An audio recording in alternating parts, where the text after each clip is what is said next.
चलो बच्चों, जल्दी करो, तुम्हें स्कूल जाने में देर हो रही है। तुम दोनों को स्कूल में छोड़कर मुझे अनाज लाने के लिए भी जाना है। बस हो गया मम्मी, हम आ रहे हैं। दोनों अपना अपना स्कूल बैग लेकर घर के बाहर आ जाते हैं। लाडो घर को बाहर से ताला लगा देती है और बच्चों को लेकर रानो के घर की तरफ निकल पड़ती है। थोड़ी देर उड़ने के बाद वो तीनों रानो के घर के बाहर आ जाते हैं। रानो, अरे ओ रानो, जल्दी चलो, हमें देर हो रही है। हाँ हाँ, बस 1 मिनट, मैं अभी आई। रानो भी अपने बच्चों को लेकर घर से बाहर आ जाती है। गुड मॉर्निंग रानो आंटी। गुड मॉर्निंग बच्चों। गुड मॉर्निंग लाडो आंटी। गुड मॉर्निंग मेरे प्यारे बच्चों। सारे वहां से निकलकर गोरी के घर के बाहर आ जाते हैं। वहां से गोरी और जग्गू को लेकर सारे स्कूल की तरफ निकल पड़ते हैं। थोड़ी ही देर में सारे स्कूल के बाहर आ जाते हैं।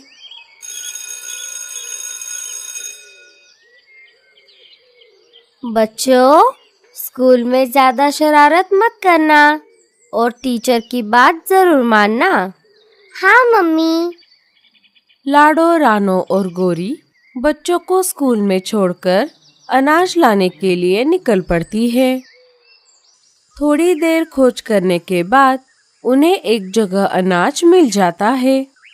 तीनों वहां पर पेट भर अनाज खा लेती है और घर के लिए ढेर सारा अनाज जमा भी कर लेती है। चलो मेरी बहनों, अब हमें अनाज लेकर घर जाना चाहिए। अरे रुक जा रानो, इतनी भी क्या जल्दी है? हम यहाँ पर अभी अभी तो आए हैं। हम यहाँ पर कुछ देर और रुकते हैं।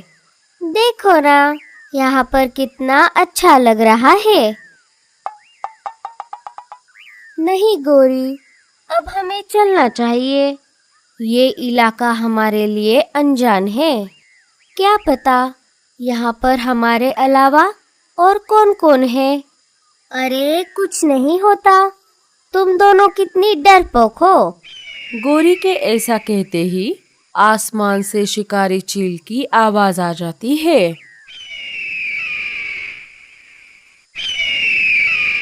चील की आवाज सुनते ही गोरी बहुत डर जाती है। अरे दोस्तों, अब हमें चलना चाहिए। हमने अनाज भी खा लिया है और ढेर सारा जमा भी कर लिया है।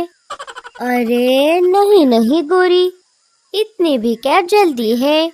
हम यहाँ पर अभी अभी तो आए हैं। हमें यहाँ पर कुछ देर और रुकना चाहिए।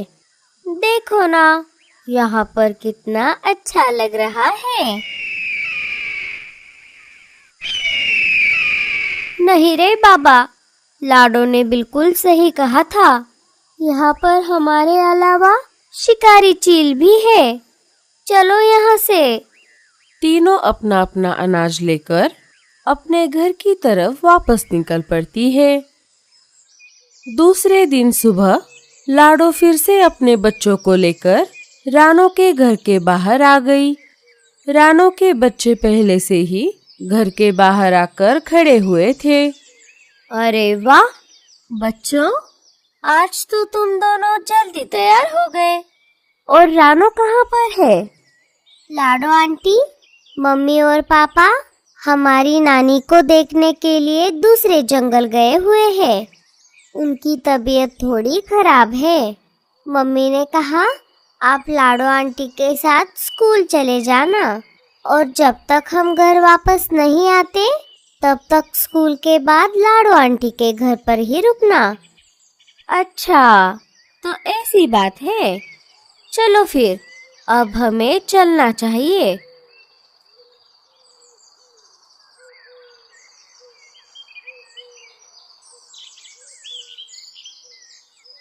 लाडो बच्चों को लेकर गोरी के घर के बाहर आ गई।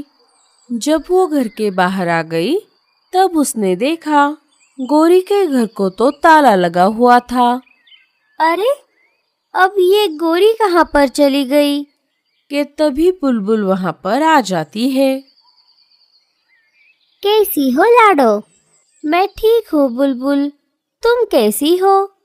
मैं भी ठीक हूँ लाडो। बुलबुल, ये गोरी कहाँ पर चली गई? गोरी, जग्गू और कालू कहीं पर बाहर गए हैं। बोल रहे थे शाम तक वापस लौटेंगे। अच्छा ठीक है फिर, चलो, मुझे बच्चों को लेकर स्कूल भी जाना है। हम बाद में मिलेंगे बुलबुल। ठीक है लाडो। बुलबुल वहां से चली जाती है। लाडो भी बच्चों को लेकर स्कूल की तरफ निकल पड़ती है। थोड़ी ही देर में सारे स्कूल के पास आ जाते हैं। बच्चों, स्कूल की छुट्टी होने के बाद यहीं पर रुकना। मैं तुम्हें लेने के लिए फिर से आऊंगी। बच्चों को छोड़कर लाडो वहां से निकल पड़ती है। अरे बाप रे, लगता है आज मुझे अनाज लाने के लिए अकेले ही जाना होगा।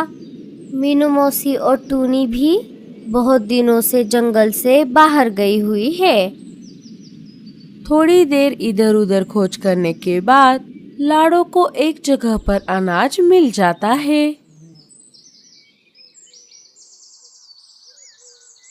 लाडो अनाज लेकर अपने घर की तरफ वापस निकल पड़ी। चलो, अनाज तो मुझे मिल गया। अब मैं यहाँ से घर जाती हूँ। लाडो अपने घर जा ही रही थी, तभी उसे किसी के चिल्लाने की आवाज आ गई। अरे बचाओ, बचाओ, कोई मुझे बचाओ। अरे, ये किसकी आवाज है? लगता है कोई मुसीबत में है। लाडो आवाज की दिशा में आगे बढ़ गई। बचाओ, बचाओ, कोई मुझे बचाओ। मुझे बहुत प्यास लगी है। अरे, ये क्या? आवाज तो यही कहीं से आ रही थी। लाडो ने इधर उधर देखा, लेकिन उसे कोई भी नहीं दिखा। अरे चिड़िया, ये मैं हूँ। मैं ही तुम्हें आवाज लगा रहा था। पेड़ को बोलता देख पहले तो लाडो बहुत डर गई। चिड़िया, तुम डरो मत, मैं तुम्हें कोई नुकसान नहीं पहुंचाऊंगा। अरे वाह, आप तो बोल सकते हो। मैंने बोलने वाला पेड़ पहली बार देखा है। हाँ चिड़िया, मैं बोल सकता हूँ, लेकिन मैं अभी मरने वाला हूँ। क्या हुआ? आप ऐसा क्यों बोल रहे हो? मुझे बहुत प्यास लगी है। कई महीनों से मुझे पानी नहीं मिला। अगर मुझे अभी पानी नहीं मिला तो मैं जल्द ही मर जाऊंगा। नहीं नहीं, मैं आपको कुछ नहीं होने दूंगी। रुकिए, मैं आपके लिए पानी लेकर आती हूँ। लाडो समय ना गवाते हुए पास वाले नदी के पास जाकर वहां से पानी लेकर आती है।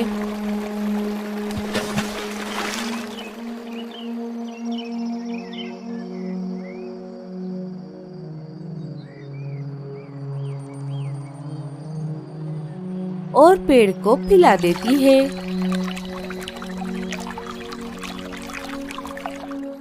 हाँ, अब मुझे थोड़ा अच्छा लग रहा है। चिड़िया, तुम्हारा बहुत बहुत शुक्रिया। तुमने मेरी जान बचाई। अगर मुझे कुछ दिनों तक ऐसे ही पानी मिलता रहा तो मैं जल्द ही ठीक हो जाऊंगा। मेरे पत्ते भी वापस आ जाएंगे। क्या तुम कुछ दिन यहाँ आकर मुझे ऐसे ही पानी पिला सकती हो? हाँ हाँ, क्यों नहीं, मैं जरूर आऊंगी। लेकिन मुझे अभी जाना होगा। मुझे बच्चों को लेने के लिए स्कूल जाना है। ठीक है चिड़िया, मैं कल तुम्हारा इंतजार करूंगा। और हाँ, मेरे बारे में किसी से भी कुछ भी मत कहना। लाडो वहां से निकल पड़ती है और स्कूल आकर अपने और रानो के बच्चों को लेकर अपने घर की तरफ वापस निकल पड़ती है। लाडो पेड़ के बारे में किसी से भी कुछ भी नहीं कहती। दूसरे दिन सुबह लाडो, रानो और गोरी फिर से अपने अपने बच्चों को स्कूल में छोड़कर अनाज लाने के लिए बाहर आ गई। बहुत देर तक खोज करने के बाद भी उन्हें कहीं पर भी अनाज नहीं मिला। दोस्तों, लगता है आज हमें खाली हाथ ही घर जाना होगा। हाँ मेरी बहनों, चलो अब हम वापस चलते हैं।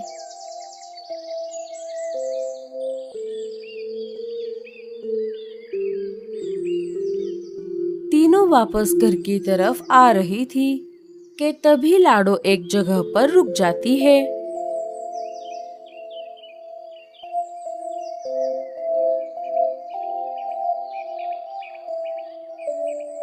क्या हुआ लाडो, तुम यहाँ पर क्यों रुक गई? रानो, गोरी, तुम दोनों आगे जाओ। मुझे यहाँ से थोड़ी जड़ी बूटी लेनी है। मैं तुमसे बाद में मिलती हूँ। ठीक है लाडो, हम चलते हैं। गोरी और रानो वहां से चली जाती है। लाडो नदी के पास आकर वहां से पानी लेकर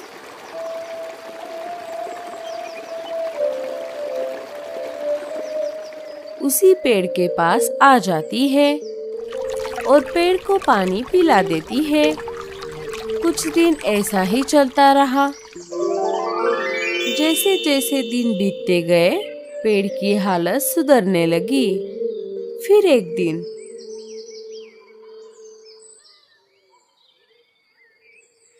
चिड़िया, अब मैं बिल्कुल ठीक हो गया हूँ। तुम्हारी वजह से आज मैं जिंदा हूँ। अब बारिश का मौसम आने तक मुझे पानी की जरूरत नहीं है। मुझे ये सुनकर बहुत अच्छा लगा। मैं आपके लिए बहुत खुश हूँ। क्या हुआ चिड़िया, तुम परेशान लग रही हो? और ये क्या, आज तो तुम अनाज भी लेकर नहीं आई। रोज की तरह आज भी मैं मेरे सहेलियों के साथ अनाज लाने के लिए बाहर आ गई थी, लेकिन आज हमें कहीं पर भी अनाज नहीं मिला। अच्छा, तो ऐसी बात है। चिड़िया, तुम चिंता मत करो। तुमने मेरी जान बचाई, इसके बदले मैं तुम्हें कुछ देना चाहता हूँ। नहीं नहीं, मुझे कुछ नहीं चाहिए। आप ठीक हो गए, मुझे इसी में खुशी है। मैं तुम्हें जो चीज देने वाला हूँ उससे तुम्हारी जिंदगी बदल जाएगी, इसीलिए मना मत करना। ठीक है, फिर बताइए आप मुझे क्या देने वाले हो? उसके लिए तुम्हें मेरे इस पास वाले पत्थर के नीचे खुदाई करनी होगी। लाडो समय ना गवाते हुए पेड़ के पास वाले पत्थर के नीचे खुदाई करने लगी। थोड़ी देर खुदाई करने के बाद उसे नीचे एक मिट्टी का घड़ा मिल गया। अरे, ये तो एक मिट्टी का घड़ा है। भला इससे मेरी जिंदगी कैसे बदल जाएगी? चिड़िया, ये कोई मामूली घड़ा नहीं है, ये एक जादुई घड़ा है। इस घड़े से तुम जो भी मांगोगी वो इससे भरता रहेगा। और हाँ, इसे बंद करने के लिए तुम्हें इस पर लाल रंग का कपड़ा डालना पड़ेगा। जब तक इस पर लाल रंग का कपड़ा नहीं पड़ेगा ये बंद नहीं होगा। आपका बहुत बहुत शुक्रिया, लेकिन अभी मुझे जाना होगा। बच्चे स्कूल में मेरी राह देख रहे होंगे। मैं आपसे मिलने आते रहूंगी। लाडो वो घड़ा लेकर निकल पड़ती है। थोड़ी ही देर में वो बच्चों को स्कूल से लेकर घर आ जाती है। रात हो जाती है। मम्मी, हमें बहुत भूख लगी है। आज आपने खाने में क्या बनाया है? चावल की खीर कैसी रहेगी? अरे वाह, चावल की खीर! हमें चावल की खीर बहुत पसंद है।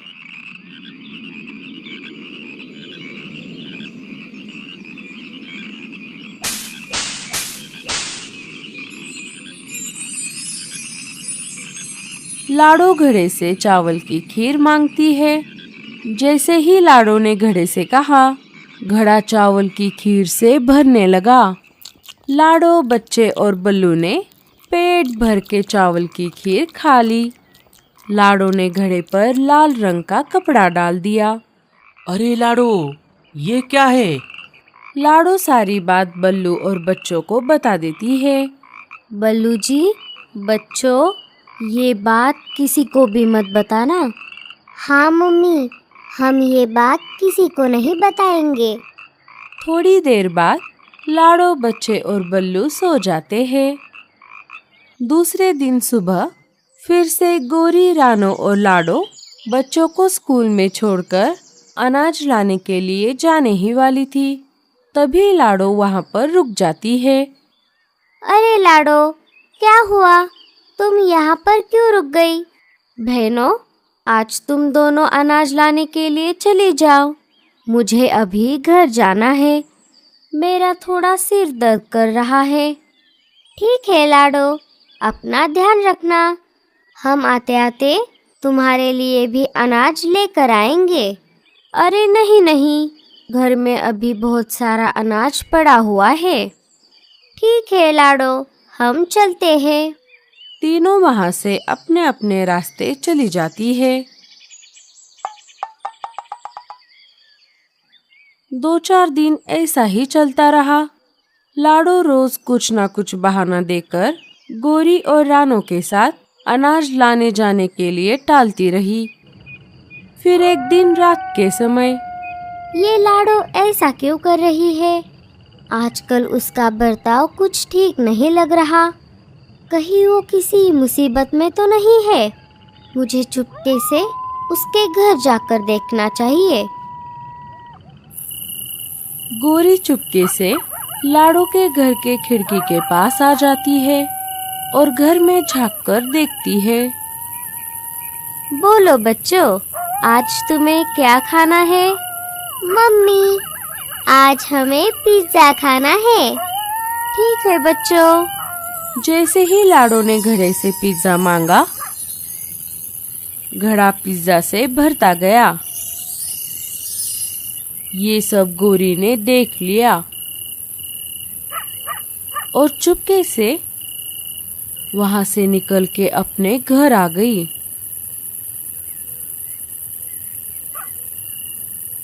अच्छा, तो ऐसी बात है। लाडो की बच्ची, तुमने हमें ना बताकर अच्छा नहीं किया। अब मुझे कैसे भी करके उस घड़े को चुराना होगा।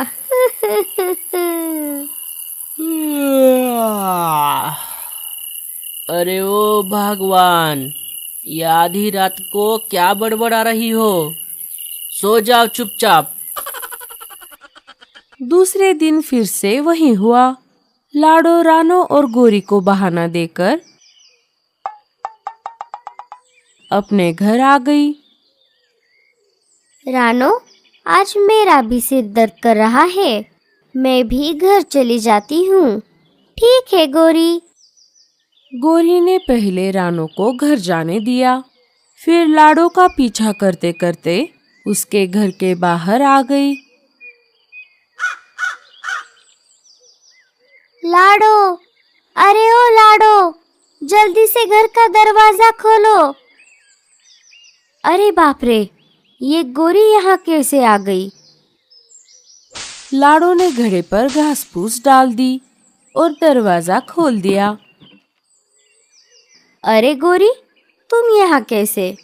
अरे वो सब छोड़ो, तुम जल्दी से डॉक्टर उल्लू चाचा के घर चली जाओ। तुम्हारे पति बल्लू को महल में काम करते वक्त बहुत गहरी चोट आ गई है। वो अभी डॉक्टर उल्लू चाचा के घर पर है। लाडो समय ना गवाते हुए अपने घर को खुला छोड़कर बच्चों को लेकर डॉक्टर उल्लू चाचा के घर की तरफ निकल पड़ती है। डॉक्टर उल्लू चाचा का घर लाडो के घर से बहुत दूर था। उसी मौके का फायदा उठाकर गोरी लाडो के घर में घुस जाती है। ये लाडो तो बहुत चालाक निकली। अब जल्दी से घड़ा लेकर अपने घर चली जाती हूँ। बहुत देर तक घर में इधर उधर खोज करने के बाद गोरी को घास फूस के नीचे वो जादुई घड़ा मिल जाता है। वो उसको लेकर अपने घर आ जाती है। अरे बाप रे, मैं तो बहुत थक गई। इतनी भागदौड़ में मुझे बहुत प्यास लगी है। अब जल्दी से इस घड़े से ठंडा ठंडा पानी मांगती हूँ। सुन रे घड़े, मुझे ठंडा ठंडा पानी दे दे। जैसे ही गोरी ने घड़े से पानी मांगा, घड़ा पानी से भरने लगा। गोरी ने पेट भर पानी पी लिया। अब इस घड़े को बंद होने के लिए बोलती हूँ। सुन रे घड़े, अब बंद हो जा। गोरी के बोलने के बाद भी घड़ा बंद नहीं हुआ। वो पानी से भरता रहा। एक समय ऐसा आया, घड़े से पानी बाहर आने लगा। गोरी अलग अलग प्रकार से घड़े को बंद होने के लिए बोलती रही।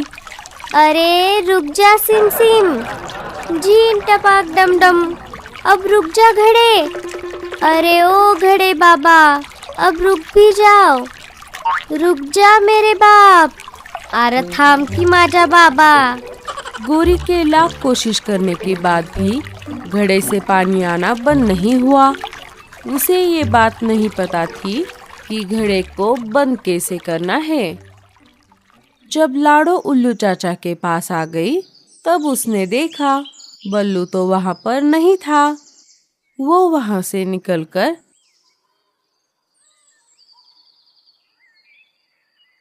सीधा महल में आ गई। जब वो महल में आ गई, उसे बल्लू वहां पर साफ सफाई करते हुए दिखाई दिया।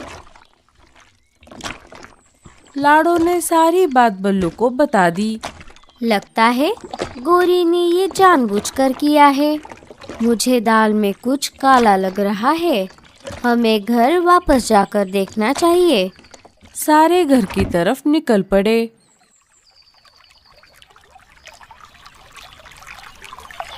इधर जंगल में एक समय ऐसा आया, गोरी के पूरे घर में पानी जमा हो गया और घर के दरवाजे से पानी बाहर बहने लगा।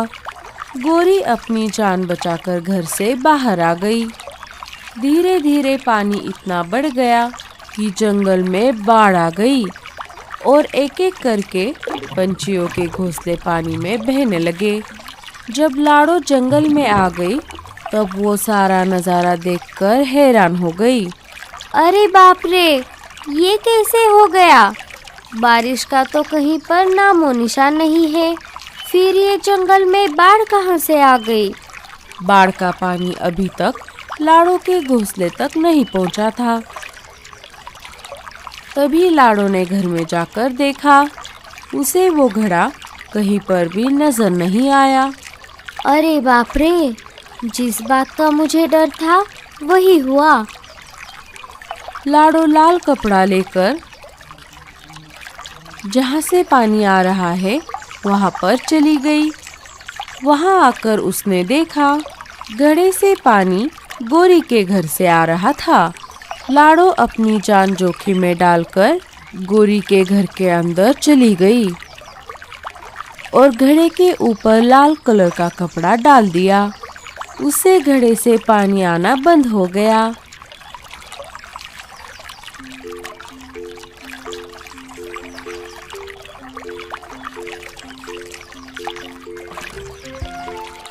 लाडो, मुझे माफ कर दो। मुझसे बहुत बड़ी गलती हो गई। नहीं गोरी, गलती तो मुझसे हो गई। इस घड़े की वजह से मैं बहुत स्वार्थी हो गई थी।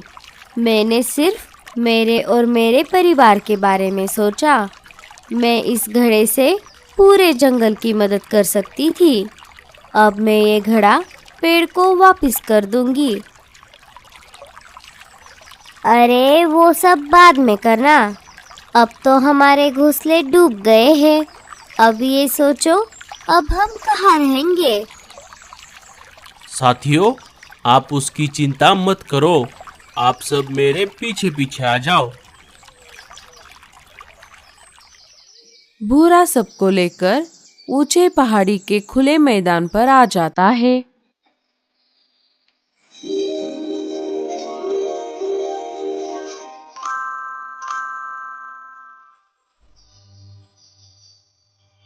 दोस्तों, जब तक बाढ़ का पानी कम नहीं हो जाता, हम सब इन्हीं टेंट के घरों में रहेंगे।